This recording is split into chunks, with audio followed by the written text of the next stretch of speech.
Tamara's on. Anti-corruption. Hey, what's going on, everybody? What is going on, everybody? I'm half an octave lower this morning because, well, it's morning.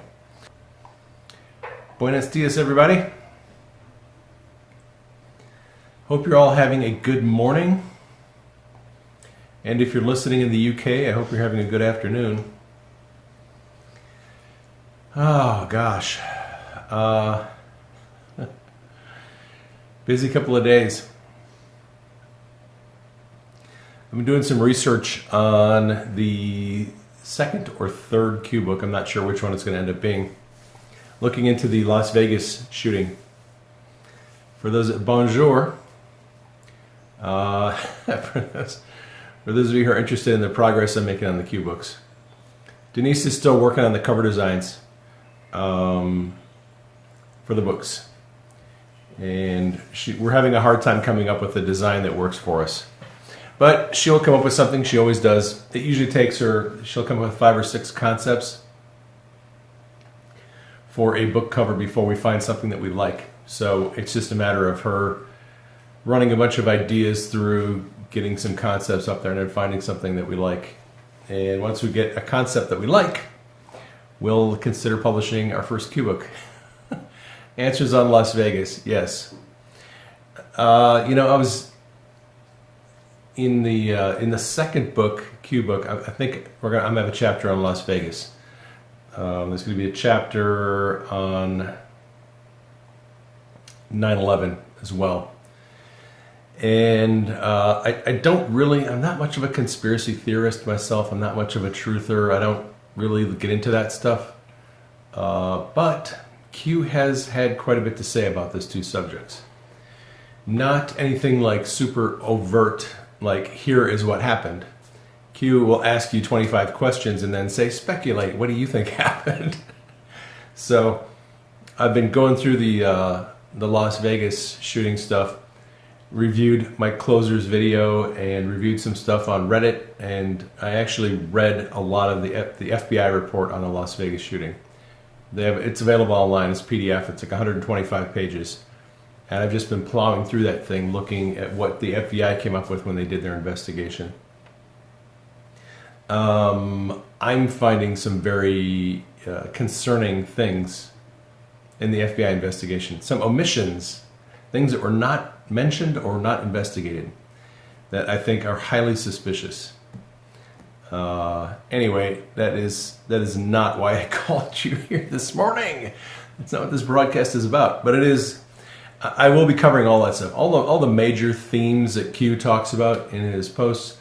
In this series of books that I'm going to do, I'll cover most of them. I'll at least take a look at what can be learned about 9/11 and the Las Vegas shooting, things like that. Yeah, Closer's original video has been taken down from Periscope. I watched a more recent kind of a condensed version on YouTube yesterday. I've been chatting with Mike. He does have the original video, and he sent me a link to it this morning, so I'm going to check that out. Hey, good day, mate, from Perth. How's it going? Good evening, probably. So, let's see. Oh, my gosh. So we're watching Hannity and Laura Ingraham last night, and got some very interesting news. You never know really anymore if it's going to come on the Hannity show or the Laura Ingraham show. Last night, Laura Ingraham. She has this poor guy on the show last night, and this guy, I don't know who this dude is. He's got some kind of history in law enforcement. He's there, she's talking. I noticed that Laura, most of her guests on her show last night were either disinterested or somewhat hostile toward her ideas. They were not tracking very well with her. So she's talking to this guy, and they're talking about Spygate stuff, and Laura goes, "Oh, hey, by the way, I heard from my sources, close to the White House, that all these that Donald Trump is going to declassify all these Spygate related documents next week." And the guy's like, He's literally like deer in the headlights. He doesn't know what to say. I looked at that poor dude. He looked like he got hit in the head with a 2x4. He was just stunned. Didn't know. Well, I've heard that that has to go to DOJ bar. He was trying to recover, and she's like, "Oh no! I've heard it's going to all be declassified next week." And I was like, "Yes!" And this dude is stunned. He does not know what to say. He's like, DOJ bar. No, has to be redacted. Like, no, dude, you don't get it. None of this stuff's going to be redacted. It's all going to be released. They're taking stuff that's already been released in a redacted form, like the FISA application of Carter Page. It's going to be unredacted. The FBI, Jim Comey, Andrew McCabe, Peter Strzok, Lisa Page, Bruce Orr, all their emails and texts related to Spygate, those are all going to be made public, unredacted, made public. Bruce Orr's 302s, and then a lot of other stuff. The Gang of Eight intel briefing, that some of that may be redacted, sources and methods, things of that, like ongoing investigations. But it's going to be very interesting because Trump said he's going to declassify everything. All of it. Everything. More than we thought about. So that could be coming next week.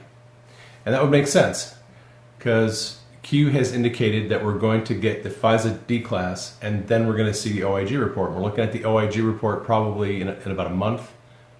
Probably June somewhere.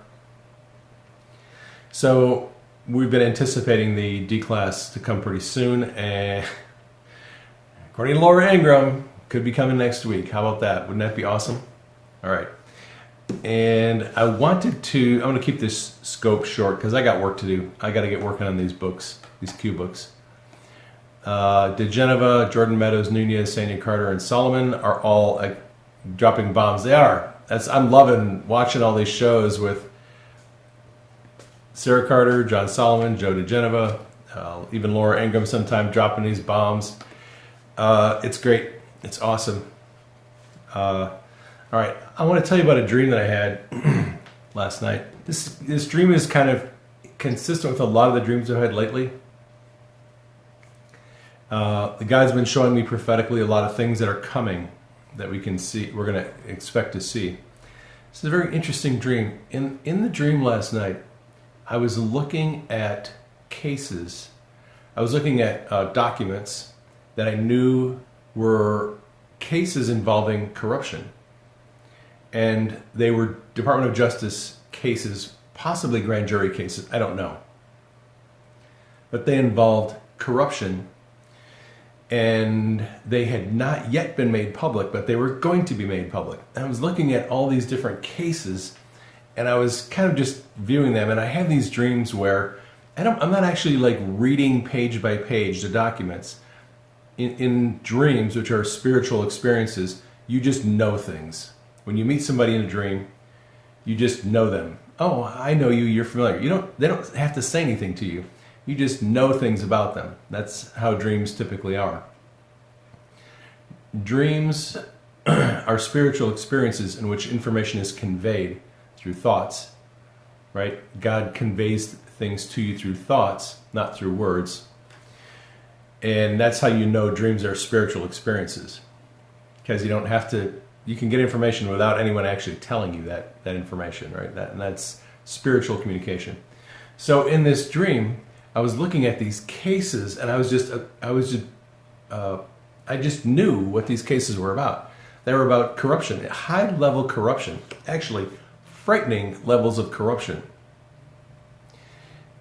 And I was looking at these cases, and I was like, holy cats, when people find out about this, their mind is going to be blown when they find out what is in these cases. And these cases were about to be made public. So, like I said, that's kind of in keeping with the dreams I've been having a lot lately. It has to do with the exposure of corruption, having dreams about a sudden drop of tons of information, an avalanche of information coming out, corruption being exposed. I haven't had any dreams lately about mass arrests, but I've had dreams about that in the past. So, I think we're continuing along this path where corruption is going to be exposed relatively soon. OIG report is going to be coming out. And after the Inspector General report comes out, after all this stuff is declassified, look, here's the reality. If the Spygate documents are declassified next week, we're going to know all about Comey and Brennan and Clapper, potentially people in the White House and the State Department, what their involvement was, what documents were signed by who authorized things. We're going to know secret communications between Comey and McCabe and Strzok and Page, communications between FBI and DOJ. That's all going to become transparent. They're going to have no more ability to lie about anything. We're going to be able to see their communications, see the letters, see the documents. We'll know what the Gang of Eight was briefed on, their intelligence briefing on all this. We're going to have all this information made public. We'll know, without any question, who the bad actors are. So they can lie all they want this week, but when that stuff is declassified, there isn't going to be any more lying. They're going to be running for cover. It's going to be very interesting when all this stuff is declassified and made public. And then it's time to put our running shoes on, because we're going to have to try to keep up with the news cycle and all the information will be coming out. So corruption is going to be made public. People are going to be red-pilled. There's going to be probably a lot of people in shock, and that's one thing we're going to have to deal with.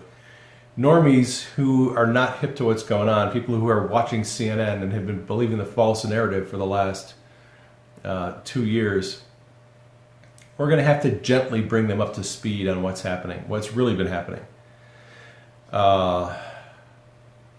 Will it politically destroy the president? No, it's not. It's not going to destroy the president. It's going to strengthen the president's position. When the truth is revealed about how all this illegal surveillance began, it's going to strengthen Trump's position. And all these people that you see running for president, people that are announcing Bill de Blasio and everybody else, a lot of these people know they don't have a snowball's chance in hell of being elected. They're running for president because they're running for cover. They want to use the fact that they're running for president as political cover so that they can't be prosecuted for corruption. That's why they're running. If the DOJ comes after them and tries to indict them, they're going to say, oh, this is politically motivated prosecution just because I'm running for president. That is why there are so many people running for president. They know that these indictments are coming, and they're running for office because they want to avoid being indicted. Biden, good example. Biden is so deep in trouble, it's not even funny. And a lot of these people are. Corrupt people, they're announcing that they're running for office just because they want to avoid prosecution. So it's all going to come out. It is all going to come out. Let's see. I'm looking at the chat here. Yeah, Gillibrand and all these people are they're super frightened. Oh, we talk about the abortion bill that was passed in Alabama yesterday and signed into law. Very interesting timing on that. I was listening to,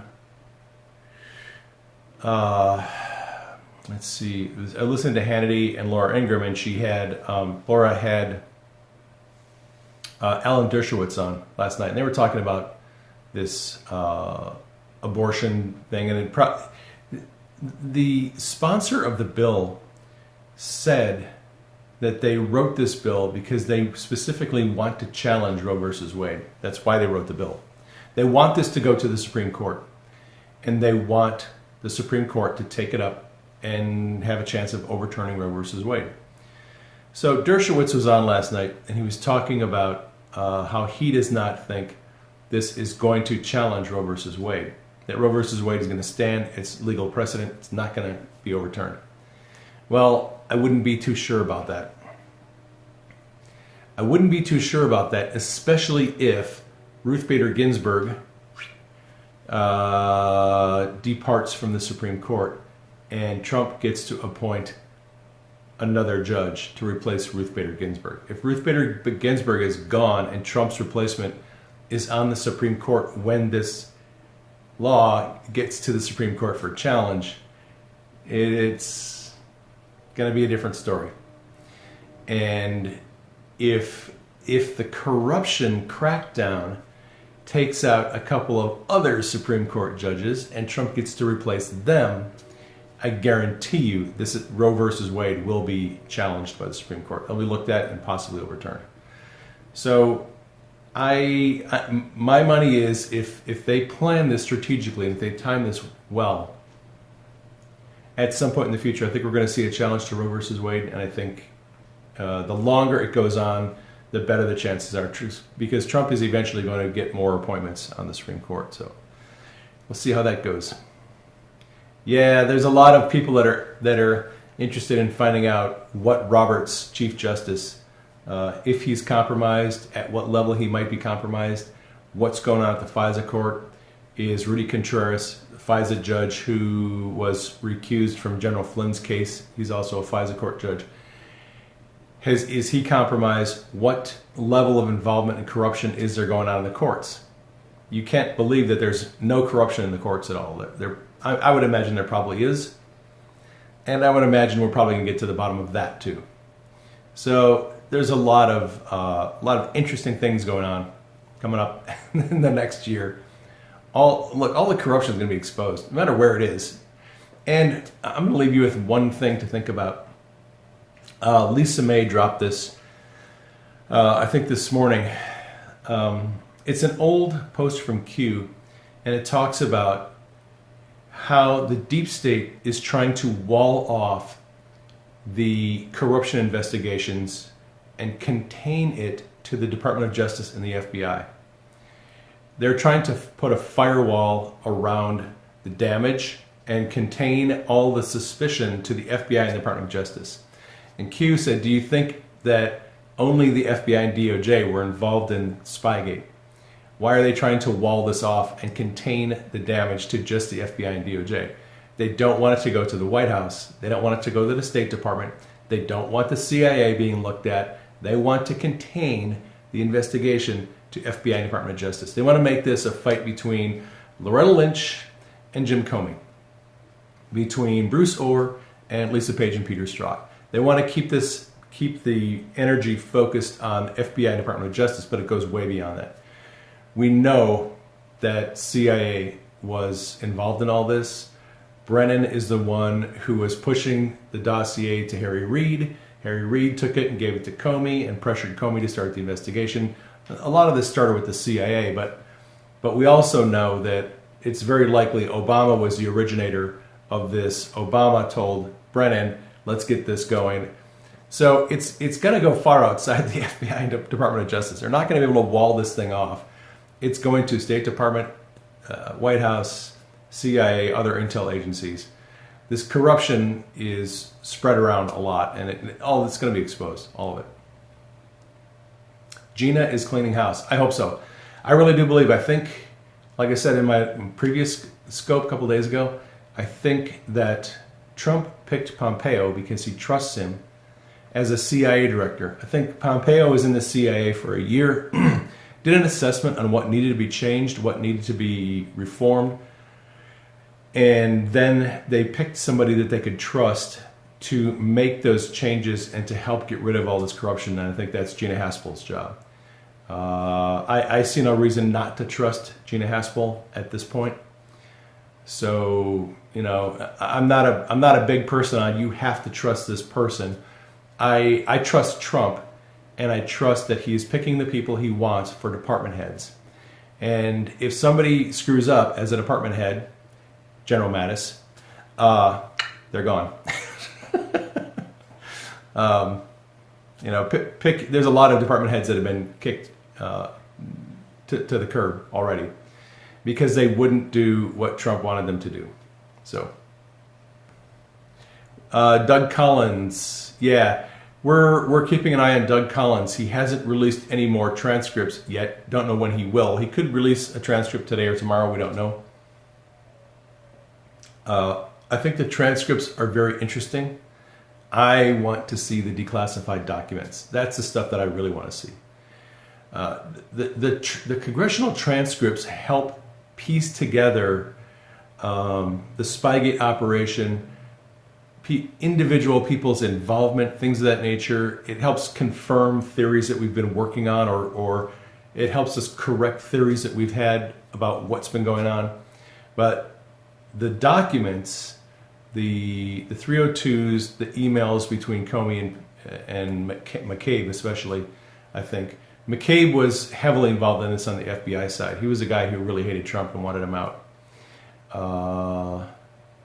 And then the Gang of Eight briefing, all those documents, that'll help us put a lot more information in place so we can create a bigger picture of who was involved and what they were doing. I'm really looking forward to the declassification of that stuff. And we don't even know what all is going to be declassified.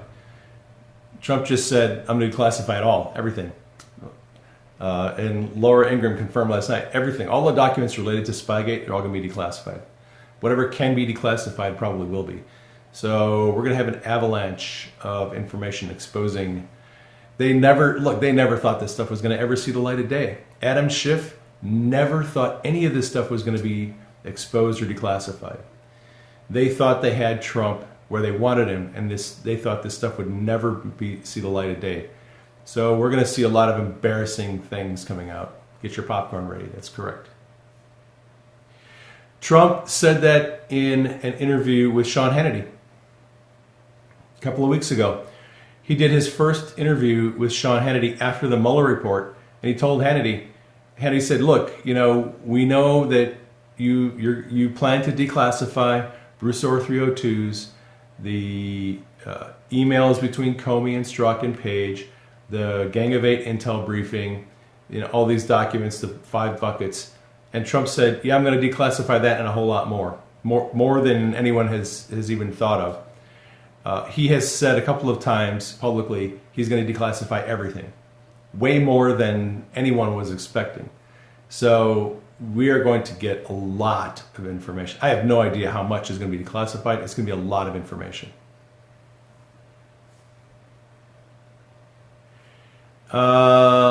Is the deep state behind the latest thing with Iran? Yeah, Iran is something we need to be praying about.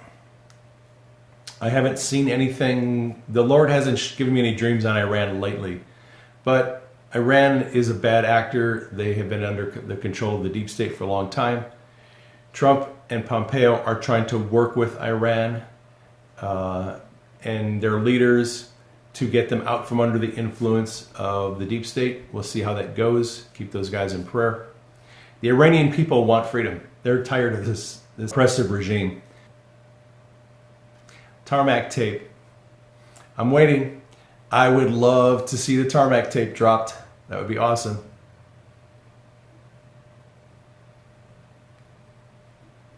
Well, the Brits are going to be waking up too, because a lot of the documents that involve Spygate are going to implicate people in the British government and British intelligence, MI6, GCHQ. So the Brits are going to have a very difficult time. The Brits and the Australians have been pressuring Trump severely not to declassify that information because it is going to cast them in a negative light. And the truth is going to come out about their corruption. So the Brits and the Aussies are going to be waking up to see their own government corruption in all of this.